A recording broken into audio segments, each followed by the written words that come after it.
right, sorry about that. I totally got cut off because Alec burned his eggs upstairs. I cut out the part about the fire alarm. The fire alarm was going off right here. So that was fun. Anyways, so I was almost at the end of my fluency video here, and I was at the part about quotation marks. So during the part when you are reading, when you see quotation marks, you know that that is where the author intended just the speaking to be taking place. So if I say, Mrs. Demas said, quotation mark, please pick up your things off the floor, end quote.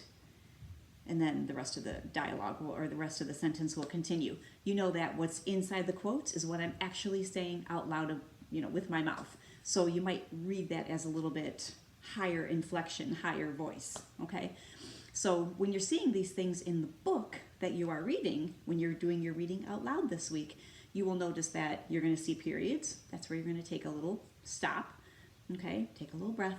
You're going to see commas where you just pause and then continue to read.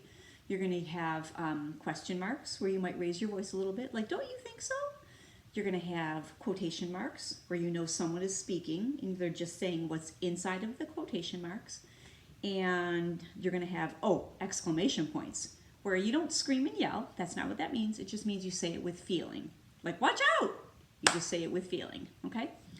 The last component of fluency is expression, which I just used a little bit of expression because exclamation points are all about expression. And expression, we've talked about a lot in the classroom. It's when you use a lot of feeling, okay? When I'm reading about, for example, the Pixie Tricks, like if Leon is upset, like when he was thirsty, I'm thirsty, rather than saying I'm thirsty. I'm thirsty. Can you tell the difference? If the kids in the classroom are getting hungry and they would like to have snack, Mrs. Demas, when's it snack time? Or Mrs. Demas, when is it snack time? What do you think I hear more of? The first one or the second one? The second one, of course. When is recess? When is recess? The first one or the second one? The first one. Especially about excitable topics like recess or snack time or things like that. So expression is when you are putting feeling or emotion, when the author wants you to feel it in your story. And usually it comes with question marks or exclamation points or things like that, okay? So those are your 5 pillars or focuses of fluency. You've got phrasing, okay? Don't sound like a robot. Read nice and smooth. Reading accurately, reading the correct words on the page, okay?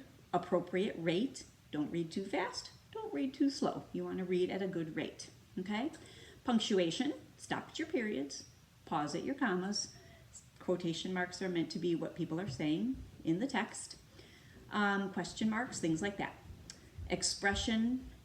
Use some good practice this week with expression. When you guys are doing your reading out loud this week, practice with expression, okay?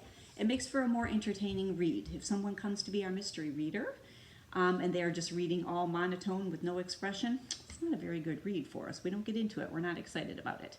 So use good expression while you're doing your reading and see, if your younger brother or sister or whoever you're reading to, your grandparent, your parent, enjoys that with you, okay?